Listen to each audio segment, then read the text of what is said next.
Hello বন্ধুরা, আজকে আমরা ঘুরে দেখব 2016 সালে মুক্তি পাওয়া বিখ্যাত অ্যাডভেঞ্চার মুভি দ্য জঙ্গল বুক।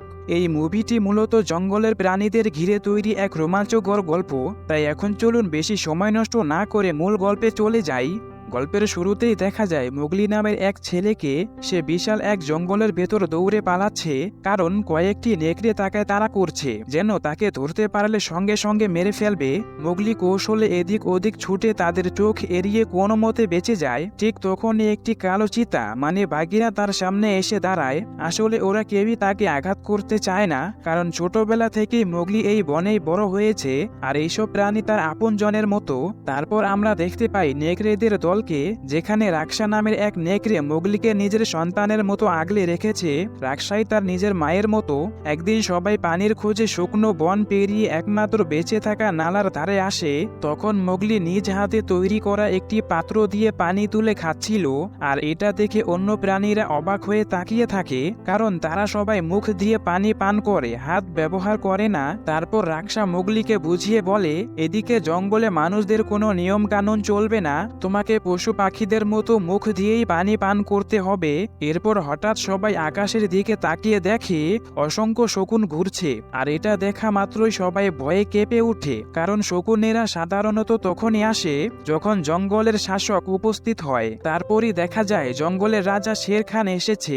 তাকে দেখে সবাই থমকে দাঁড়ায়, আর রাক্ষা তাড়াতাড়ি মোগলিকে চোখের আড়ালে লুকিয়ে ফেলে। শের খান এসে পানি খায়, আর সে চিৎকার করে নেকড়েদের বলে, আর কতদিন তোমরা ওই মানুষের ছেলেটাকে আমার কাছ থেকে আড়াল করে রাখবে? যেদিনই সুযোগ পাবো ওকে আমি ছিঁড়ে ছিঁড়ে খাবো। তখন নেকড়েদের নেতা আকিরা উত্তর দেয়, মোগলিকে তুমি আঘাত করতে পারবে না, কারণ ছোটবেলা থেকে সে আমাদের সাথেই বড় হয়েছে, তাই সে এই জঙ্গলেরই একজন সদস্য। কিন্তু এগুলো শুনে শের খান রেগে গিয়ে বলে, মানুষের ছেলেকে এই জঙ্গলে রাখা যাবে না। দেখনি মানুষরা আমার মুখের কি অবস্থা করেছে। আসলে তার মুখের এক পাশ পোড়া ছিল, আর এর আসল কারণ জানা যাবে পরে। তারপর শের খান নানা রকম হুমকি দিয়ে চলে যায়। এখন তার কথা শুনে পুরো নেকড়েদের দল চিন্তায় পড়ে যায়। কিছুদিন পর এক ভারী বৃষ্টির রাতে সবাই মিলে মোগলিকে নিয়ে আলোচনা করতে বসে। তারা বুঝতে পারছিল না কিভাবে তাকে শের খানের হাত থেকে রক্ষা করবে। এদিকে কয়েকজন নেকড়ে আকিরাকে বলে, তার জন্য যদি আমাদের উপর বিপদ এসে পড়ে তখন আমরা কি করব? ঠিক তখনই মোগলি এইসব কথাবার্তা পেছন থেকে শুনে ফেলে। তারপর মোগলি এগিয়ে এসে আকিরাকে বলে, আমার জন্য তোমাদের উপর কোনো বিপদ আসুক এটা আমি চাই না, তাই আমি এখান থেকে চলে যাব। আমি মানুষদের কাছে চলে গেলে হয়তো সবার ভালো হবে। কিন্তু রাক্ষা তাকে ছাড়তে চাইছিল না, কারণ সে তো মোগলিকে নিজের সন্তানের মতোই ভালোবাসে। ঠিক তখনই বাঘিরা এসে উপস্থিত হয়, যে প্রথম দিন মোগলিকে এই জঙ্গলে এনেছিল। বাঘিরা বোঝায় এখন মোগলির এখানে থাকা নিরাপদ না, শের খান যে কোনো সময় আক্রমণ করতে পারে, তাই আমি ওকে মানুষদের কাছে পৌঁছে দেব। তারপর অনেক আলোচনার পর সবাই রাজি হয়, কিন্তু মোগলির মা রাক্ষা এটা কিছুতেই মেনে নিতে পারছিল না। তারপর মোগলি তার মাকে শান্ত করে, আর সবাইকে শেষবারের মতো বিদায় জানায়। তারপর বাঘিরা তাকে সঙ্গে নিয়ে মানুষদের কাছে পৌঁছে দেওয়ার উদ্দেশ্যে রওনা দেয়। কিন্তু মোগলির মন এখনো জঙ্গলের দিকেই পড়েছিল। সে একদমই তার আপন জনদেরকে ছেড়ে যেতে চাইছিল না। পথ চলতে চলতে সে বাঘিরার সাথে নানান কথা বলতে বলতে পাহাড় বন পার হয়ে এগিয়ে যায়। এদিকে কিছু দূর যাওয়ার পর তাদের সামনে এক দল হাতির দেখা মিলে। তখন বাঘিরা মোগলিকে মাথা নিচু করতে বলে। মোগলি কারণ জানতে চাইলে বাঘিরা বলে, হাতিরাই এই জঙ্গলের প্রকৃত শক্তি, তাদের জন্যই বনটা টিকে আছে, তাই এদের সামনে কেউ মাথা উঁচু রাখে না। এরপর তারা একটি খোলা জায়গায় পৌঁছালে হঠাৎ বাঘিরা মোগলিকে আড়ালে চলে যেতে বলে। মোগলি কিছু বোঝার আগেই শের খান ঝাঁপিয়ে পড়ে, কিন্তু বাঘিরা প্রাণপণে লড়ে মোগলিকে কোনো মতে বাঁচিয়ে দেয়, আর তাকে দৌড়ে পালাতে বলে। বাঘিরা যতই চেষ্টা করছিল, শের খানের শক্তির সামনে সে টিকতে পারছিল না। তারপর একসময় শের খান তাকে হারিয়ে মোগলির পেছনে ধাওয়া শুরু করে। নিজের জীবন বাঁচাতে মোগলি সামনের দিকে ছুটতে থাকে, আর দৌড়াতে দৌড়াতে হঠাৎ একটা কাদা মাটির গর্তে ঝাঁপ দেয়। ঠিক তখনই সামনে অনেকগুলো বুনো মহিষ ছুটে যাচ্ছিল। মোগলি একটা মহিষের শিং ধরে কোনো মতে নিজেকে বাঁচিয়ে ফেলে, কিন্তু শের খান শিকার মিস করে ভীষণ রেগে পাগল হয়ে যায়। তারপর সে সোজা নেকড়েদের আস্তানায় গিয়ে আকিরাকে ধমক দিয়ে বলে, তোরা আমার শিকারকে লুকিয়ে রাখিস, মনে রাখবি একদিন আমি ওকে অবশ্যই ধরে ফেলবো। এগুলো বলেই সে আকিরার উপর ঝাঁপিয়ে পড়ে এবং তাকে হত্যা করে। আর এখন সে পুরো নেকড়েদের জানিয়ে দেয় জঙ্গলের একমাত্র শাসক সেই। এদিকে মোগলি তখনও মহিষের পিঠে চেপে সামনের দিকে এগোচ্ছিল। ঠিক সেই সময় প্রবল বৃষ্টির কারণে পাহাড়ের ঢাল ভেঙে গাছপালা আর মাটি নিয়ে নিচের দিকে নেমে আসে। এগুলো দেখে মোগলি তাড়াতাড়ি নদীতে ঝাঁপ দেয় আর তারপর একটি ভাসমান গাছের গুঁড়ি ধরে ভেসে যেতে থাকে। অনেকটা পথ ভেসে যেতে যেতে সে এক নতুন অচেনা জঙ্গলে পৌঁছায়। তখন জায়গাটা তার কাছে পুরো অপরিচিত লাগছিল। তাছাড়া দীর্ঘ পথ পাড়ি দেওয়ায় তার প্রচণ্ড ক্ষুধা লেগেছিল। তাই সে একটা গাছ থেকে কয়েকটা ফল পেড়ে বসে খেতে শুরু করে। ঠিক তখনই কয়েকটি প্রাণী এসে ফলগুলো ছিনিয়ে নিয়ে দৌড়ে পালায় আর মোগলি তাদের পেছনে দৌড়াতে শুরু করে। দৌড়াতে দৌড়াতে মোগলি একটা উঁচু গাছের ডালে উঠে পড়ে আর ঠিক সেখানেই তার সামনে হাজির হয় এক বিশাল অজগর সাপ, যার নাম কা। তারপর কা প্রশ্ন করে, এই জঙ্গলে তুমি একা একা কি করছো? মোগলি বলে, আমি ছোটবেলা থেকেই বনে থাকি, কিন্তু এখন ভুল করে এখানে চলে এসেছি। এদিকে কা ধীরে ধীরে বলতে শুরু করে, আমি জানি তুমি কোথায় থেকে এসেছো। এক রাতে তোমার বাবা তোমাকে নিয়ে জঙ্গল পার দিচ্ছিল, তখন তোমরা এক গুহায় আশ্রয় নিয়েছিলে। কিন্তু হঠাৎ শের খান এসে তোমার বাবাকে হত্যা করে, কিন্তু সে তোমাকে মারতে পারেনি, কারণ তোমার বাবা আগুন দিয়ে তার মুখ পুড়িয়ে দেয়। তারপর শের খান যন্ত্রণায় পালিয়ে যায়। এরপর কা বলে, তোমাকে পরে এক কালো চিতা মানে বাঘিরা খুঁজে পায় আর সে ছোটবেলা থেকেই তোমাকে আগলে রেখেছে। এখন আপনাদের মনে আছে তো, শের খানের মুখের এক পাশ পোড়া ছিল। আসলে ওই রাতের ঘটনাই তার আসল কারণ ছিল। এসব বলতে বলতে কা ধীরে ধীরে মোগলিকে হিপনোটাইজ করে ফেলে। তার উদ্দেশ্য ছিল মোগলিকে গিলে ফেলা। তারপর ঠিক যখন কা পুরোপুরি তাকে পেঁচিয়ে খেতে যাবে, তখন হঠাৎ কেউ এসে কাকে আক্রমণ করে মোগলিকে বাঁচিয়ে দেয়। কিন্তু হিপনোটাইজ হওয়ায় মোগলি সেখানে অচেতন হয়ে পড়ে। এর কিছুক্ষণ পর যখন সে চোখ খুলে, তখন দেখে সামনে দাঁড়িয়ে আছে এক বড়সড় ভাল্লুক, যার নাম বালু। মোগলি তাকে দেখে অনেক ভয় পেয়ে যায়, কিন্তু বালু বলে, আমি তোমার জীবন বাঁচিয়ে এই গুহায় এনেছি, এখন তোমাকেও আমার একটা কাজে সাহায্য করতে হবে। আমার জন্য মৌচাক থেকে মধু এনে দেবে। আসলে বালু মধুর অনেক ভক্ত, কিন্তু সে উচ্চতা খুব ভয় পায়, তাই উপরে উঠে মধু আনতে পারে না। তারপর মোগলি ভাবতে থাকে, যেহেতু বালু তার জীবন বাঁচিয়েছে, তাই তাকে সাহায্য করা উচিত, আর সে রাজি হয়ে যায়। তারপর আমরা দেখি মোগলি মানুষের মতো বুদ্ধি খাটিয়ে লতা বেয়ে পাহাড়ের গায়ে উঠে মধু সংগ্রহ করে, আর বালু মধু খেয়ে তো একেবারে খুশিতে নাচতে থাকে। এরপর নিচে নেমে মোগলি বালুকে দেখায় তার শরীরের মৌমাছির কামড়ের দাগ, আর বলে, দেখো তোমার জন্য মৌমাছিরা আমার কি অবস্থা করেছে। যাই হোক, এরপর সে সেখান থেকে চলে যেতে চায়। তখন বালু তাকে জিজ্ঞেস করে, তুমি জঙ্গল ছেড়ে কোথায় যাবে? উত্তরে মোগলি বলে, আমাকে এখন মানুষদের কাছে যেতে হবে, কারণ শের খান আমার পিছু নিয়েছে। এরপর কথাবার্তায় জানা যায় বালু আসলে কালো চিতা মানে বাগিরার পুরনো বন্ধু। তারপর বালু বলে, মানুষদের কাছে যাওয়ার কি দরকার, তুমি এখানে আমার সাথেই থেকে যাও। কিন্তু মোগলি বলে, না, বাগিরা আমাকে মানুষদের গ্রাম পর্যন্ত যেতে বলেছে, না হলে সে মন খারাপ করবে। এতটুকু শোনার পর বালু বলে, চলো তাহলে আমি তোমাকে পথ দেখিয়ে দেই। তারপর তারা হাঁটতে হাঁটতে রাতের মধ্যে লোকালয়ের কাছাকাছি পৌঁছায়। তারপর বালু মোগলিকে বলে, দেখো আমি তোমাকে মানুষদের কাছে যাওয়ার রাস্তা দেখিয়ে দিলাম, এখন চাইলে তুমি সামনে এগিয়ে যেতে পারো, কিন্তু আমার ইচ্ছে তুমি এখানেই থেকে যাও। শীতকালে আমরা দুজনে মিলে অনেক মধু সংগ্রহ করব, তারপর না হয় তুমি মানুষদের কাছে চলে যেও। আসলে বালুর দুষ্টু প্ল্যান ছিল মোগলিকে দিয়ে প্রতিদিন মধু পাড়াবে, আর সে বসে বসে মজা করে খাবে। বেটা সত্যি অলসের হোম ডেলিভারি। যাই হোক, এসব শুনে মোগলিরও মন নরম হয়ে যায়, আর সে বালুর সাথে থাকতে রাজি হয়, কারণ মনে প্রাণে সেও জঙ্গল ছাড়তে চায় না। তার পরের দিন মোগলি বালুর জন্য নিজের মতো সরঞ্জাম বানিয়ে মধু সংগ্রহ করে। এই জায়গাটার সৌন্দর্য ব্যাখ্যা করা সত্যি অসম্ভব। মুভিটা দেখলেই আসল অনুভূতি বুঝতে পারবেন। যাই হোক, এভাবে দিন গড়াতে থাকে, আর মোগলি এবং বালুর বন্ধুত্ব আরো জমে ওঠে। তারা একসাথে গান গায়, পানিতে খেলা করে, একদম হাসি খুশির জীবন। কিন্তু হঠাৎ একদিন সেই জঙ্গলে বাঘিরা এসে হাজির হয়। মোগলি তাকে দেখে খুব খুশি হয়ে দৌড়ে যায়।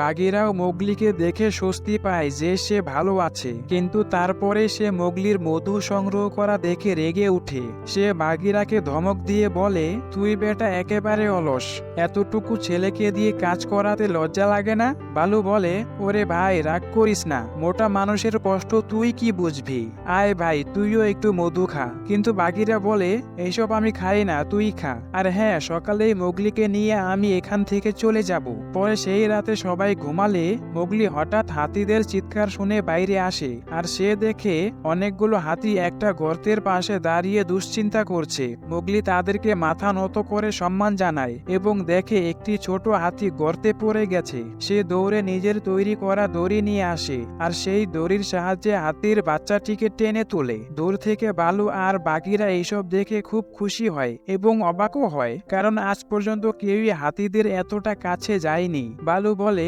এ থাকলে জঙ্গলে আমাদের অনেক উপকার হতো, কিন্তু বাঘেরা জানায় সে চাইলেও মোগলিকে এখানে রাখার উপায় নেই। তখন বালু বলে, হ্যাঁ মোগলি বলেছে শের খান তাকে খুঁজছে। তারপর সে জিজ্ঞেস করে নেকড়েদের নেতা আকিরা কিছু করছে না কেন। বাঘেরা জানায় শের খান আকিরাকে মেরে ফেলেছে, এখন জঙ্গলে নেকড়েদের কোনো নিয়ন্ত্রণই নেই। তারপর বাঘেরা বালুকে বলে, আমাদের যেভাবেই হোক মোগলিকে মানুষদের কাছে পাঠাতেই হবে। পরে নদীর ধারে মোগলি বসে থাকলে বালু তার কাছে গিয়ে বলে, দেখ ভাই, এখন তোকে আমার আর দরকার নেই, তুই এখান থেকে চলে যা। মোগলি অবাক হয়ে বলে, কি বলছো, তুমি তো আমার বন্ধু। কিন্তু বালু কঠিন গলায় বলে, না, আমি তোকে কোনোদিন বন্ধু ভাবিনি, শুধু মধুর জন্য তোকে ইউজ করেছি। এখন আমার সব মধু জোগাড় হয়ে গেছে, তাই তুই চলে যা। আসলে বালু বুকের ভেতর কষ্ট চেপে রেখেই এইসব কথাগুলো বলছিল।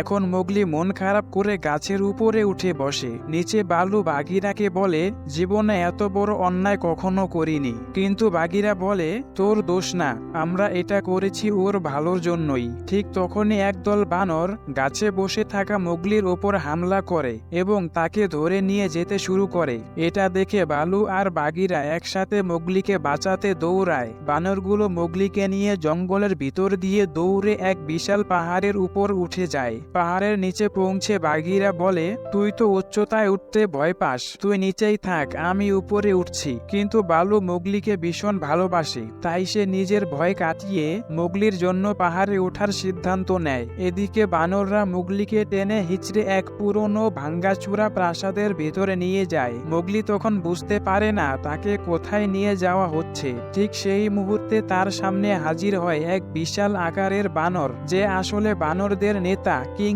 লুই। কিং লুই বিশ্বাস করে শুধু মানুষই রেড ফ্লাওয়ার অর্থাৎ আগুন তৈরি করতে পারে, তাই সে এই ক্ষমতা পাওয়ার জন্যই মোগলিকে নিজের বাসায় এনেছে। বহুদিন আগে যখন মোগলির বাবা শের খানের মুখে আগুন দিয়েছিল, তখন ভুলবশত পুরো জঙ্গলে আগুন লেগে যায় আর অনেক পশু পাখি মারা যায়। তাই তখন থেকেই জঙ্গলের সবাই আগুনকে ভয় পায়, আর এখন জঙ্গলের সবাই আগুনকে বলে রেড ফ্লাওয়ার। কিং লুই মোগলিকে বলে, আমার শক্তি, মেধা, ধন সম্পদ আর খাবারের অভাব নেই, তবুও কেউ আমাকে সত্যিকারের রাজা বলে মানে না। কিন্তু রেড ফ্লাওয়ার যদি আমার কাছে থাকে তাহলে পুরো জঙ্গল আমার সামনে মাথা নত করবে। তাই তুমি আমাকে আগুন এনে দাও, বিনিময়ে যা চাইবে সবই পাবে। এদিকে বালু আর বাঘেরা পাহাড় বেয়ে উঠতে দেখা যায়। এই অংশটা বেশ মজার ছিল, কারণ বালু ভয়ে কাঁপতে কাঁপতে বলে, ওরে বাঘেরা, আমি তো উঠতে উঠতে একেবারেই উপরে উঠে যাব। বাঘেরা তাকে সাহস দিয়ে উপরে উঠিয়ে নিয়ে যায়। অনেক কষ্টে তারা পাহাড়ের চূড়ায় উঠে সেই বিশাল প্রাসাদের দিকে এগোতে থাকে। এদিকে মোগলি বারবার বোঝানোর চেষ্টা করে সে কোনোভাবেই আগুন বানাতে পারে না, কিন্তু কিং লুই তা একদমই মানতে চায় না। রাগে সে মোগলিকে ধাক্কা মেরে ফেলে দেয়। ঠিক তখনই পেছন দিক থেকে বালু এসে হাজির হয় আর নানা রকম রসিকতা করে বানরদের মনোযোগ নিজের দিকে আনে। এই সুযোগে বাঘেরা ইশারা করে মোগলিকে পাশের পথ ধরে বেরিয়ে যেতে বলে। মোগলি যখন বাঘেরার সাথে চুপি চুপি পালাচ্ছিল, তখনই এক ছোট্ট বানর তাদের দেখে ফেলে। কিং লুই তখনই ওদেরকে ধরার নির্দেশ দেয়। সাথে সাথে অসংখ্য বানর দুই দিক থেকে ঝাঁপিয়ে পড়ে। বালু আর বাগিরা মোগলিকে বলে, তুমি পালাও, ওদের আমরা দেখছি। মোগলি দ্রুত দৌড়াতে থাকে। অন্যদিকে দুই বন্ধু বানরদের সঙ্গে প্রবল লড়াইয়ে জড়িয়ে পড়ে, কিন্তু কিং লুই নিজেও মোগলির পেছনে ছুটে আসে। মোগলি তখন চিৎকার করে বলে, আমি তোমাদের কি ক্ষতি করেছি? কেন তোমরা আমাকে এমন ভাবে তাড়া করছো? কিং লুই জবাব দেয়, তুমি আমাকে রেড ফ্লাওয়ার এনে দিলে আমি তোমাকে শের খানের হাত থেকেও রক্ষা করব। মোগলি বলে, শের খানের হাত থেকে আমাকে বাঁচাতে হবে না, তার হাত থেকে বাঁচানোর জন্য নেকড়েদের নেতা আকিরাই যথেষ্ট। তখন কিং লুই হো হো করে হেসে বলে, আকিরাকে তো অনেক আগেই শের খান হত্যা করেছে।